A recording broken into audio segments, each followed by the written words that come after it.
बाहर की कंट्रीज़ में तो स्ट्रिक्टली प्रोहिबिटेड है ये चीज़ कि आपको प्रिस्क्रिप्शन के बगैर आप कोई भी पैनाडोल भी इवन जाके नहीं ले सकते हैं।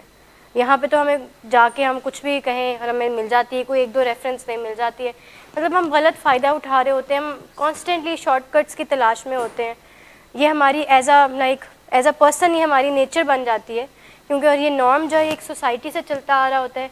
देखा देखी हम कहते हैं कि बाकी सब भी तो ये काम कर ही रहे हैं, तो हम भी करना शुरू कर देते हैं, और फिर देखा देखी हम भी वही सारे काम करना शुरू कर देते हैं जो कि सही नहीं होते, जो कि एथिकली सही नहीं होते, मॉरली सही नहीं होते, जिसमें हमारी मॉरल वैल्यू जो है वो एट स्टेक होती है। इस तरह के बिहेवियर्स हम अपनाना शुरू कर देते हैं। तो एडिक्शन की जो बीमारी होती है, इसमें सिर्फ नशा करना नहीं आता, बहुत सारी और भी चीज़ें होती हैं जो इस चीज़ में इन्वॉल्व होती हैं, और बहुत सारी चीज़ें हमारी ख़राब हो जाती हैं। इसीलिए ये एक ऐसी बीमारी है जिसके बारे में जितनी एजुकेशन दी जाए, जिसके बारे में जितना बताया जाए, जितना एजुकेट किया जाए वो कम है, जितना अपने आप को अवेयर किया जाए वो कम है। इसीलिए हम आपको ये कह रहे होते हैं ना कि ये एक रिलैप्स प्रिवेंशन प्रोग्राम में से one of the main step भी ये है कि keep on educating your self about your disease, कि अपने आप को हमेशा कोई आर्टिकल्स पढ़ लिया करें, कोई बुक पढ़ लें जो कि एडिक्शन से रिलेटेड हो, या आपके जो मसले मसाइल हैं उनसे रिलेटेड हो। तो अब हमेशा एक रूटीन बना लें कि थोड़ी बहुत जो है वो बुक्स जो है वो पढ़ते रहना शुरू कर दें। लेकिन हम इस चीज़ को इतना इम्पोर्टेंस नहीं दे रहे होते, हमें लग रहा होता है कि इतनी कोई ज़रूरी बात नहीं है। लेकिन एडिक्शन एक बीमारी ही ऐसी है कि जिसके बारे में जितना पढ़ा जाए वो कम है, अपने आप को हम जितना एजुकेट करें वो कम है। मतलब ये हम इट्स लाइक कि हम 24 घंटे हमें इस चीज़ के बारे में अपने आप को विजिलेंस रखना चाहिए, और अपने आप को एक चीज़ बताते रहना चाहिए कि यस मुझे ये बीमारी है और मैं इस बीमारी में हूँ। एज अ फैमिली भी हमें इस चीज़ के लिए थोड़ी कोशिश करनी चाहिए। एज अ फैमिली भी हमें ये समझना चाहिए कि जो एडिक्शन की बीमारी होती है कोई आसान बीमारी नहीं है। It's not like any like fever, yes it has physical nature, एक इस नोयत की है कि इसमें मतलब जिस्मानी नोयत है इसके अंदर, बट स्टिल इसकी जो साइड इफ़ेक्ट्स हैं, इसके जो साइकोलॉजिकल इम्पैक्ट पड़ता है एज अ ह्यूमन हमारे ऊपर और एज अ फैमिली हमारी फैमिली के ऊपर, वो बहुत डेंजरस होता है। लेकिन पेशेंट्स पे तो पड़ा होता है ना, जब वो रॉक बॉटम उनका हिट हो चुका होता है, फैमिली बहुत ज़्यादा सफ़र कर रही होती है। लेकिन हम एज अ पेशेंट हम फैमिली की सफरिंग को इतना अंडरस्टैंड नहीं कर पा रहे होते, और हमें लग रहा होता है कि जो सफरिंग है वो हमारी है, फैमिली तो इन्जॉय कर रही है, फैमिली ने तो बस इलाज का फ़ैसला किया और हमें इलाज में दाखिल करा दिया। बट ऐसा नहीं होता। हम एज अ प्रोफेशनल आपको ये चीज़ बता रहे होते हैं कि फैमिलीज़ भी उतना ही परेशान होती हैं जितना एक पेशेंट यहाँ पे रहकर होता है, और फैमिलीज़ के बहुत सारे कंसर्न्स होते हैं जिनको हम डील कर रहे होते हैं। तो ये आसान काम नहीं होता, ना प्रोफेशनल्स के लिए, ना फैमिलीज़ के लिए, और ना ही पेशेंट के लिए। और इलाज आसान होते भी नहीं हैं। हाँ, हम उनमें कंफर्ट लेवल थोड़ा बहुत प्रोवाइड कर सकते हैं, अपनी ईज़ रख सकते हैं, बेसिक नीड्स दे सकते हैं। बेसिक नीड्स का होना, खाना पीना, दवाई, नींद, वॉक, मतलब बेसिक नीड्स हैं, एटलीस्ट ये तो पूरी हो रही है ना। यही थोड़ा बहुत आपको कंफर्ट लेवल प्रोवाइड करने वाली बात है कि इतना ही कर सकते हैं। रूम अच्छा है, कमरे अच्छे हैं, कोई परेशानी वाली बात नहीं, इन्वायरमेंट अच्छा है, कोई ऊंची आवाज़ में बात नहीं करता, कोई बदतमीज़ी नहीं करता, कोई रूड नहीं होता, सारा रवैया, मतलब ये चीज़ें, तो ये चीज़ें भी कंफर्ट लेवल में आती हैं। और आपके नज़दीक क्या होता है कंफर्ट लेवल? जो इंडोर कराते हैं, जो इलाज होता है, दैट इज़ एक्चुअली आउटडोर की तैयारी। लेकिन हमारी आउटडोर की तैयारी में जब खराबी आती है, वो ये आती है कि हम यहाँ पे जो अपने काम कर रहे होते हैं वो करना छोड़ देते हैं, अपनी मनमानियाँ शुरू कर देते हैं। हम यहाँ पे जो हमें काम बताए जा रहे होते हैं कि ऐसे ऐसे करना है, सुबह इतने बजे उठना है, फिर नाश्ता करना है, नाश्ता स्किप नहीं करना, मील लेनी, कोई एक्टिविटी इंजॉय करनी है, घर पे रहना है, बाहर नहीं जाना, लाइक बहुत एक लंबा प्रोटोकॉल है जो आपको बताया जा रहा होता है कि ये सारा अप्लाई करना है बाहर जाके, और सेम एग्जैक्ट जो यहाँ पे रूटीन है वही रूटीन बाहर जाके रखनी है। लेकिन ख़राबी फिर जब आना शुरू होती है कि हम कोई एक चीज़ इलाज के मुताबिक मतलब जो होती है वो नहीं करना छोड़ देते हैं, हट के थोड़ा करना शुरू कर देते हैं कोई एक चीज़। It can be a minor thing, हमारे लिए वो बहुत माइनर होती है। डिपेंड करता है, ऐसा कोई रेशो तो नहीं है, but it depends on the person. यहाँ पे लाइक मोर ऑफ यहाँ पे एजुकेशनल काउंसलिंग को प्रमोट किया जा रहा होता है बेसिकली। तो यहाँ पे हम पेशेंट्स को, फैमिलीज़ को उनकी बीमारी के बारे में सिखा रहे होते हैं, ट्रेन कर रहे होते हैं, एजुकेट कर रहे होते हैं, बता रहे होते हैं। I have no idea about it, but मुझे लगता है कि ज़्यादा है, मतलब कम है रिलैप्स की परसेंटेज, जस्ट बिकॉज कि यहाँ पे हम फैमिलीज़ को अवेयर करते हैं क्योंकि एडिक्शन एक बीमारी ऐसी है कि जिसके बारे में बहुत कम लोगों को अवेयरनेस होती है और लोगों को इस बीमारी के बारे में बहुत कम पता होता है। उनके नज़दीक बस ये होता है कि एक इंसान ने अपनी मर्ज़ी से नशा शुरू किया तो ये अपनी मर्ज़ी से ख़त्म भी कर सकता है, वो बीमारी समझते ही नहीं है। यहाँ इलाज में आके उनको ये चीज़ हिट होती है कि yes it's actually a disease, और शुरू का तो कुछ अर्सा ये एक्सेप्टेंस में ही गुजर जाता है और इस चीज़ को वो बिलीव ही नहीं कर पा रहे होते कि अच्छा वाकई में कोई बीमारी है, इसने तो अपनी मर्ज़ी से किया, इसने तो हमारे साथ इतने जहाँ पेशेंट्स रिजेंटमेंट्स रखते हैं ना, रंजिशें रखते हैं, वहाँ फैमिलीज़ भी रिजेंटमेंट्स रख रही होती हैं। पेशेंट रखते हैं तो भी काम ख़राब होगा, फैमिली रखेगी तो भी काम ख़राब होगा, दोनों केस में। देखिए इस सिचुएशन में ना फैमिलीज़ को अंडरस्टैंड करना चाहिए पेशेंट्स के हवाले से। लाइक पेशेंट्स को चाहिए कि थोड़ा सा एक अंडरस्टैंडिंग टोन में आए, थोड़ी सी फ्लेक्सिबिलिटी शो करें, फैमिलीज़ को समझने की कोशिश करें, बिकॉज वो भी काफ़ी कुछ सफ़र कर रही होती हैं। Same goes for families as well, कि फैमिलीज़ भी पेशेंट्स को अंडरस्टैंड करें। जैसे कुछ फैमिलीज़ की रिजर्वेशंस ये होती हैं कि अब हम नहीं चाहते कि ये दोबारा नशा शुरू करे, ऐसा पॉसिबल नहीं है। हमने इतना लंबा इसका इलाज कराया, इतना देर इंतज़ार किया कि अच्छा चलो अब ये बाहर आएगा तो अब ये बिल्कुल भी नशा ना करे। इसको कहते हैं कि फैमिलीज़ बहुत सारी अनरियलिस्टिक एक्सपेक्टेशंस रखना शुरू कर देती हैं। आज हमने फ़ियर पे ही बात करनी है कि फ़ियर से ऑपरेट कर रही होती हैं, खौफ से।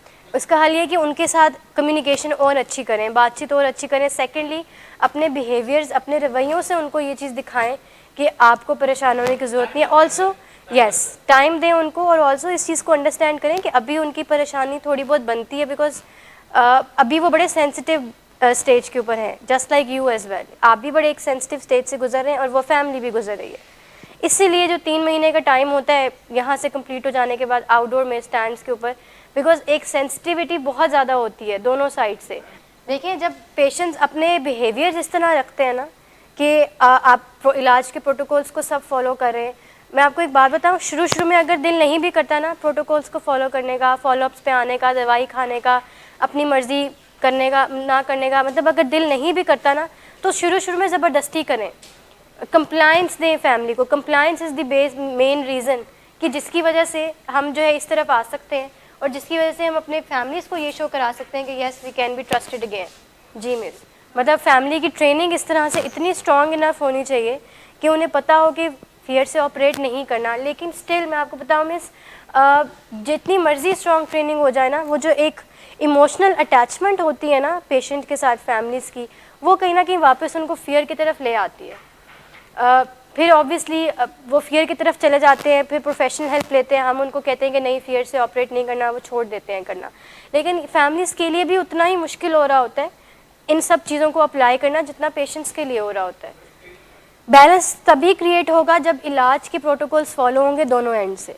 अगर लेट्स से फैमिलीज़ को हम कहते हैं कि इनेबलिंग नहीं करनी, प्रोवोकिंग नहीं करनी, को डिपेंडेंसी से बाहर निकलना है, टफ लव के रूल्स जो हैं उनको अप्लाई करना है, क्रूशल कॉन्वर्सेशन करनी है, कि हम फैमिली को सारी जो ट्रेनिंग दे रहे होते हैं, फैमिली इनमें से अगर एक भी काम करना छोड़ देगी तो बैलेंस जो है वो मेंटेन नहीं हो पाएगा। मुश्किल होता है, लेकिन जो मतलब मैंने यही कहा ना कि शुरू में ज़बरदस्ती करें। शुरू में अगर फैमिली का दिल कर भी रहा है थोड़ी सी प्रोवोकिंग करने का, तो ज़बरदस्ती अपने आप करो। इस केस में थर्ड पार्टी लीड लेगी शुरू में। Third party will be any professional help, ठीक है। थर्ड पार्टी की इन्वॉल्वमेंट इसलिए ज़रूरी होती है बिकॉज इनिशियल स्टेजेस पे फैमिली भी लर्न कर रही होती है नई चीज़ें, पेशेंट्स भी लर्न कर रहे होते हैं नई चीज़ें। तो इस केस में थर्ड पार्टी जब अपनी इन्वॉल्वमेंट शो करती है और वो लीड लेती है ना, वो इस मेन मकसद उसका ये होता है कि दोनों पार्टी स्ट्रांग हो जाएं, उनकी एक ज़रा वो जो एक प्रैक्टिस सी हो जाए, उन्हें पता लग जाए कि अच्छा ये काम जो है इस तरह से करना है तो इस तरह से ये ठीक होगा। वंस फैमिलीज़ और पेशेंट्स ये चीज़ सीख जाते हैं, उसके बाद फिर थर्ड पार्टी की जो है वो ऑटोमेटिकली साइड पे हो जाती है और उसके बाद चीज़ें खुद से हैंडल होना शुरू हो जाती हैं। जैसे यहाँ पे डॉक्टर साहब भी इवन ये कहते हैं कि आपस में मसले मसाइल खुद हल करने की कोशिश किया करें। लेकिन जब मसले मसाइल खुद से हल नहीं हो रहे होते, मेरा मुराद खुद से कि फैमिलीज़ और पेशेंट्स के आपस में मसले हल नहीं हो रहे होते, फिर ही वो आते हैं अपने काउंसलर्स के पास आते हैं पूछने के लिए। लेकिन शुरू में ऑब्वियसली इस चीज़ की रिक्वायरमेंट होती है, इस चीज़ की ज़रूरत होती है कि प्रोफेशनल हेल्प ली जाए, क्योंकि शुरू में both parties are very naive, बहुत इनोसेंट होती हैं, शुरू के दिन होते हैं, इतनी प्रैक्टिस नहीं होती है, इसलिए हेल्प की ज़रूरत होती है। लेकिन यहाँ पे फिर पेशेंट्स जो हैं थोड़ा गुस्सा कर जाते हैं, बुरा मना जाते हैं कि हमारा मसला है तो हम खुद ही इसको हल करेंगे ना as a family, third party को बीच में क्यों लाया जा रहा है।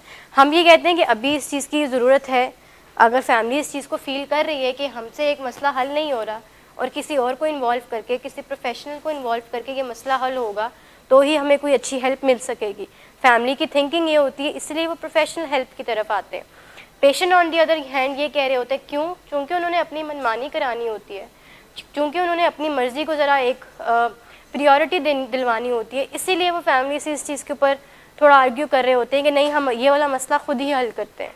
खुद ही हल करने से मुराद ये होता है फिर कि फैमिली की उसमें कोई रिट नहीं होती, वो फिर पेशेंट ही अपनी बात मनवा रहा होता है, और पेशेंट थोड़ा फोर्स करके, एनर्जी पुट करके, गुस्सा करके अपनी बात मनवाने की कोशिश कर रहे होते हैं। तो ये जो चीज़ होती है, ये फिर हमें ख़राबी की तरफ लेकर जाती है, इसीलिए थर्ड पार्टी को बड़ा अहम समझा जा रहा होता है। और इसीलिए इलाजों में एक मतलब फ़ैसले शुरू में ऐसे नहीं हो जाते कि हम खुद ही से डिसीजंस ले लें। शुरू में हमें प्रोफेशनल हेल्प की ज़रूरत होती है और हमें वो ले लेनी चाहिए। और इसमें इस चीज़ में कोई बुरी बात नहीं है कि अगर आप किसी की मदद ले रहे हैं। तो सबसे बड़ी रुकावट ही हमारे अंदर तब आती है जब हम ये समझते हैं कि हम ये हर चीज़ खुद से हैंडल कर सकते हैं। ये जो सोच होती है, ये जो थॉट हमारे माइंड में आता है कि we can handle ourselves and we can handle this situation, ये जो सोच होती है अल्टीमेटली इसकी वजह से डैमेजेस क्रिएट होना शुरू होते हैं। लेट्स से कोई घर में आर्ग्यूमेंट हो गया, ठीक है, पेशेंट को नहीं समझ आ रही कि किस तरह से डील करना है, फैमिली को नहीं समझ आ रही किस तरह से डील करना है, और उन्होंने आपस में बातचीत करने की कोशिश की, but it turn out to be a very heated up argument. इस सिलसिले में ये डिसाइड हुआ कि किसी और की हेल्प ली जाएगी। Will talk about that later. सुबह जाके हम विलिंग वेज में बात करेंगे, या अपने काउंसलर से, मिस शुमाइला से, डॉक्टर सदाकत से, जिस मर्ज़ी से इस चीज़ के ऊपर हम बात करेंगे। उस तरफ फिर अब नेक्स्ट डे जब होते हैं, उस टाइम तक ज़रा अपने इमोशंस होते हैं वो भी पीक पे उस टाइम होते हैं, लेकिन वो रिजाइड डाउन कर चुके होते हैं उस टाइम तक, अगले दिन तक। फिर पेशेंट और फैमिली मिलकर जब काउंसलर्स के पास आती हैं, सारा मसला डिस्कस करते हैं। उन्हें पेशेंट कह रहा होता है कि मुझे नहीं पता हमें क्या करना चाहिए, फैमिली कह रही होती है मुझे नहीं पता हमें क्या करना चाहिए। काउंसलर्स उनकी हेल्प करते हैं, एक मिड वे ढूंढने की कोशिश करते हैं। क्यों? क्योंकि काउंसलर्स और एक स्ट्रेंज बंदे के पास वो इमोशंस नहीं, वो आपसे इमोशनली इतना कनेक्ट नहीं कर पाएगा जितना आपस में आप दोनों करते हैं। दैट इज़ ऑब्वियस, क्योंकि एक जब आप ऑब्वियसली काउंसलर्स का रिलेशनशिप ही ऐसा होता है कि इतनी इमोशनल कनेक्टिविटी नहीं होती है, तो वो एक न्यूट्रल वे में आपको एक मिड वे बताते हैं कि जिससे फैमिली और पेशेंट दोनों एक सेम पेज पर आ जाए। मसला वहाँ पे आता है जब फैमिलीज और पेशेंट सेम पेज पर आ नहीं पा रही होती, वहाँ पे हम प्रोफेशनल हेल्प की तरफ जाते हैं। 6, 7, 8 महीने तब लगेंगे जब आप आपस में ही बात करते रहेंगे, किसी और न्यूट्रल बंदे को इन्वॉल्व ही नहीं करेंगे। जब आपस में ही बात करने की कोशिश करते रहेंगे और जब यही सोचते रहेंगे कि हम कोई ना कोई हल किस ना एक दिन निकाल लेंगे। जब आप किसी थर्ड पार्टी के पास आते हैं ना हेल्प के लिए, तो उस टाइम पे कोई एक, फॉर एग्जांपल 10 मसले हैं ना, तो 10 मसलों में से कोई 2 मसलों का हल निकल आता है उस दिन। तो आहिस्ता आहिस्ता फिर टेपर डाउन होती हैं ये चीज़ें, और आहिस्ता आहिस्ता वो 10 के 10 मसले सॉल्व हो जाते हैं। हाँ जी, ये इस चीज़ से हम उनको कहते हैं कि हम अप्रिशिएट नहीं करते इस चीज़ के ऊपर कि हर छोटी बात के बारे में पूछना नहीं चाहिए, खुद से फैसले करने चाहिए। बिकॉज लेकिन तलत साहब शुरू में ना इनिशियल स्टेजेस में फैमिलीज़ ज़रा सेंसिटिव हुई होती हैं। फैमिलीज़ को होता है कि बस कुछ भी गलत ना हो, कोई ख़राबी ना हो, और everything should be on track, हर चीज़ जो है वो प्रॉपर होनी चाहिए, और हमने बस हेल्प लेनी ही लेनी है, और एक एक चीज़ की खबर भी देनी है, और एक एक चीज़ की परमिशन भी लेनी है अपने उससे प्रोफेशनल हेल्प से, काउंसलर से। वो इसलिए बिकॉज पेशेंट्स ऑटोमेटिकली खुद ही फीडबैक दे देते हैं, उनसे पूछने की ज़रूरत ही नहीं पड़ती। छोटा सा कोई मसला होता है वो बता देते हैं, जैसे प्रोवोकिंग हो रही है, तो पेशेंट्स बहुत खुशी से बताते हैं ये चीज़ कि इन्होंने मेरे साथ प्रोवोकिंग की है, प्रोवोकिंग करने की कोशिश की है, लाइक बहुत ज़्यादा बता देते हैं। बहुत दफ़ा ऐसा होता है हसन साहब कि पेशेंट्स भी बता रहे होते हैं कि हम इस तरह ये मसले मसाइल चल रहे हैं, और हम एज अ काउंसलर फैमिलीज़ को काउंसिल करते हैं उस स्टेज के ऊपर। प्रोवोकिंग का मतलब कि इश्तियाल दिलाना, गुस्सा दिलाना, बहुत ज़्यादा रूड हो जाना किसी अगले बंदे के साथ, और इस तरह करना कि जैसे मैं तुमसे गाड़ी ले लूँगा, ठीक है, गाड़ी नहीं दूँगा तुम्हें, गाड़ी की आज के बाद मेरी गाड़ी बंद है, कहीं आने जाने से रोक देना, रोक टोक लगाना शुरू कर देना। तो इससे आप पेशेंट को प्रोवोक कर रहे होते हैं। रोक टोक करना, चौकीदारा करना, बेसिकली वो भी प्रोवोकिंग में आता है। देखिए मिस, पता है कि लैक वो इसीलिए फील हो रही होती है क्योंकि इलाज को एक्सेप्ट नहीं कर पा रहे होते, ट्रीटमेंट को एक्सेप्ट नहीं कर पा रहे होते। देखिए इससे ज़्यादा प्रैक्टिकलिटी इस चीज़ में क्या है कि एक इंसान है, उनके अंदर एक मेटाबॉलिक एरर है, ठीक है, he is unfit to do drugs again, ठीक है, और when he is doing drugs तो उसके साथ साथ बहुत चीज़ें आ जाती हैं, कैरेक्टर फ्लॉज बहुत ज़्यादा आ जाते हैं, और कैरेक्टर फ्लॉज ही बेसिकली मेन खराबियाँ कर रहे होते हैं। तो ये एक प्रैक्टिकल, एक लॉजिकल, एक फैक्ट्स के ऊपर ये बात है, रिसर्च के ऊपर ये बात है कि ऐसा एग्जिस्ट करता है और ऐसा सिचुएशन होती है। ये हम पेशेंट्स को टाइम एंड अगेन रिपीटेडली ये चीज़ बता रहे होते हैं कि अपने आप को एक एज अ पेशेंट समझना शुरू कर दें, और इलाज को हम ये कह रहे होते हैं ना कि एक फ़िज़िकल नेचर है इस डिज़ीज़ की। इस इलाज को just like any other disease लें कि हमें इससे भी बाहर आने की ज़रूरत है। हमें हेयर लॉस हो जाता है, कोई स्किन का इशू हो जाता है, हम पूरे 6 मंथ्स उसकी ट्रीटमेंट प्रॉपर कराते हैं because we care about our skin, we care about our hair. Why not care about our mental health, why not care about our physical health? हम इस चीज़ का ध्यान क्यों नहीं रखते? तो ये जब हम सोच लें और इस चीज़ को एक्सेप्ट कर लें कि हमें अपनी नफ्सियाती सेहत को ठीक करने की ज़रूरत है और उसके लिए स्किल्स सीखने की ज़रूरत है, तो मुझे बताएं, जब ये चीज़ हम एक्सेप्ट कर लेंगे तो फिर हम ये अपनी मनमानी एक साइड पर छोड़ देते हैं। फिर हम ये चीज़ साइड पर छोड़ देते हैं कि मैंने अपनी मर्ज़ी करनी है, मुझे अपनी मर्ज़ी से जहाँ मर्ज़ी जाने दिया जाए, मैं जो मर्ज़ी करूँ, यहाँ भी जाऊँ वहाँ भी जाऊँ, ये भी मेरे पास होना चाहिए, वो भी मेरे पास होना चाहिए। मतलब ये सारी हम चीज़ें एक साइड पे चले जाते हैं because these all things are materialistic. The only thing जो मैटर करती है वो आपकी अपनी सेहत होती है, वो आपकी अपनी हेल्थ होती है, वो आपकी रिकवरी होती है, वो आपकी फ़िज़िकल एंड साइकोलॉजिकल हेल्थ होती है। आपके पास सेहत होगी तो ही आप बाकी काम कर सकेंगे, तो ही आप बाकी चीज़ें ख़रीद सकेंगे, ले सकेंगे, हर जगह जा सकेंगे। आपके पास सेहत नहीं होगी, आप कुछ नहीं कर सकेंगे। रिकवरी से प्यार करना शुरू कर दें, रोमांस करना शुरू कर दें पेशेंट्स, तो दोनों पार्टीज़ खुश हो जाएंगी। पेशेंट्स रोमांस में खुश हो जाएंगे, फैमिलीज़ पेशेंट्स को देखकर खुश हो जाएंगी, ठीक है। उनको भी एक पीस ऑफ माइंड मिल जाएगा, वो भी सुकून में हो जाएंगी। उनको भी तसल्ली होगी कि अच्छा चलें, अब जो मेरा लव्ड वन है he is in safe spot, he knows what he is doing. Space, वो उसी चीज़ की बात की ना हमने कि स्पेस चाहिए होती है। मैं ये वो रवैये होते हैं जो कि हम ड्रग्स की बात तो नहीं करें, बट यही रवैये हमें ड्रग्स की तरफ ले जाते हैं। मतलब ज़रूरी नहीं है लेकिन मोस्टली ऐसा होता है। साहब ऐसा नहीं होता कि हम किसी को रीच आउट नहीं कर रहे होते, हमारा तो काम है कि हमने रीच आउट करना है और सबकी हेल्प करनी है। तो जब एक पेशेंट अपनी जो क्लिनिक है, जो हॉस्पिटल है, उसको इस नज़र से देखना शुरू कर देना कि यहाँ से मुझे हमेशा मदद ही मिलेगी, यहाँ से मुझे हमेशा हेल्प ही मिलेगी, चाहे वो किसी भी मेरे लाइफ के किसी भी मामले के बारे में क्यों ना हो। जब हम ये सोचना शुरू कर देते ना तो ऑटोमेटिकली हमारा एक relationship with the clinic, with the hospital बहुत अच्छा हो जाता है। और फिर हम एंटी विलिंग वेज नहीं होते, फिर हम इस तरह की बातें नहीं करते हैं कि जो हमें विलिंग वेज के ख़िलाफ़ करें या इदारे के ख़िलाफ़ करें, क्योंकि हमें पता होता है कि मुझे मदद हमेशा यहीं से मिलनी है और मैं यहीं पे आऊँगा जब भी मुझे कोई डिफ़िकल्ट सिचुएशन होगी, मुझे नहीं समझ में आ रहा होगा। जैसे हम फैमिलीज़ को भी ये कह रहे होते हैं और पेशेंट्स को भी ये कह रहे होते हैं कि घर में कभी कोई मसला हो, सबसे पहले खुद हल करने की कोशिश करें, नहीं हल होता तो फ़ौरन अपने काउंसलर को कॉल करें या उनको मैसेज करें कि ये इशू हुआ है। हम ये कहते हैं कि क्रेविंग्स हो रही हैं, शुरू में पेशेंट्स इतना ओपन अप नहीं होते फैमिलीज़ के साथ, फैमिली को नहीं बताते कि मुझे क्रेविंग्स हो रही हैं या मुझे होती हैं या मुझे हुई है फलां जगह जाके, इतना ओपन अप नहीं होते बिकॉज पेशेंट्स को ये लग रहा होता है कि कहीं फैमिली बुरा ना मान जाए, उन्हें दुख ना हो जाए कि अच्छा अभी तो इलाज से आए और फिर दोबारा इसने ये सब शुरू कर दिया।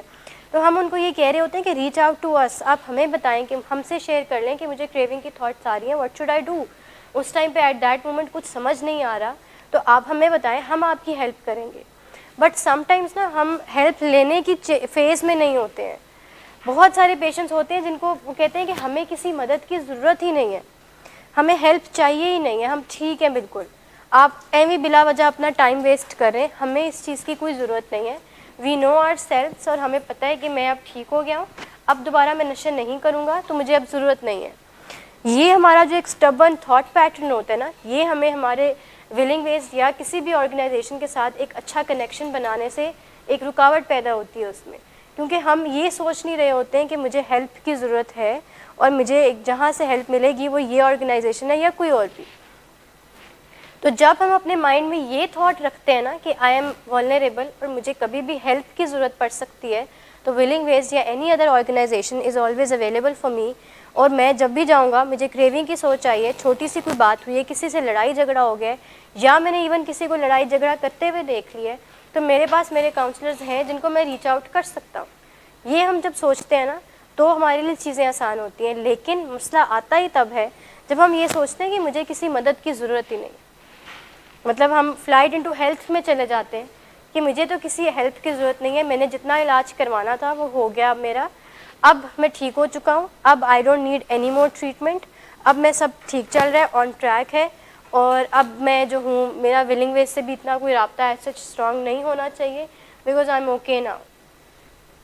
तो ये जब हम सोच रखते हैं अपनी माइंड के ऊपर, और मेजरली पेशेंट्स की हसन साहब सोच ये होती है जिसकी वजह से वो इतना रिजिलियंट हुए होते हैं, वो इतना एंटी विलिंग वेज हुए होते हैं, because deep down their thought pattern is कि वी डोंट नीड हेल्प, हमें मदद की ज़रूरत नहीं है। Maybe you are like अब चीज़ें आपके साथ आसान हो रही हैं because now you are accepting it that you need help and you needed help. जब हम ये अपनी अनकॉन्शियसली अपने माइंड को ये कहना शुरू कर दें, कॉन्शियसली ये कहना शुरू कर दें कि मुझे मदद की ज़रूरत है और मैं एक एडिक्ट हूँ, मैं एक रिकवरिंग एडिक्ट हूँ, इस सिचुएशन में हम डिस्काउंटिंग दी पॉजिटिव नहीं करें कि जो इन 100 दिनों में मेरे अंदर बेहतरी आई है उसको हम नहीं देख रहे हैं, बट हम ये देख रहे हैं कि वो जो एक ट्रॉमा था जो मुझे बग़ैर मेरी परमिशन के इस तरह से मुझे ले आया गया, ये चीज़ ज़्यादा मतलब स्टैंड आउट कर जाती है। देखिए हम अकल समझ यहाँ पे दे ही तो रहे होते हैं जब उनकी इंसाइट वापस आ जाती है, उन्हें सिखाई तो रहे होते हैं, जब इंसाइट वापस आ जाती है, अकल समझ बूझ वापस आ जाती है, तब उन्हें रियलाइज़ होता है ना कि जो फ़ैसला किया मेरे घर वालों ने वो अच्छा ही किया था।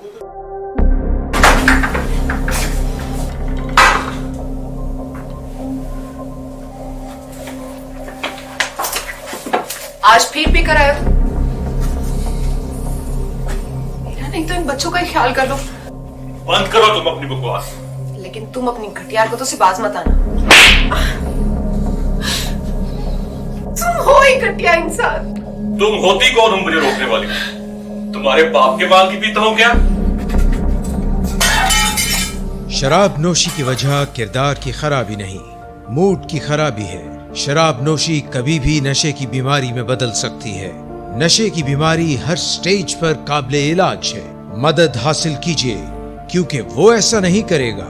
विलिंग वेज से मदद हासिल कीजिए, कहीं से भी मदद हासिल कीजिए, लेकिन फौरी मदद हासिल कीजिए। जिस मुआवजे के इंतजार में आपने बहुत देर कर दी, अब वो दस्तक दे रहा है। मदद हासिल कीजिए, मदद हासिल कीजिए, मदद हासिल कीजिए।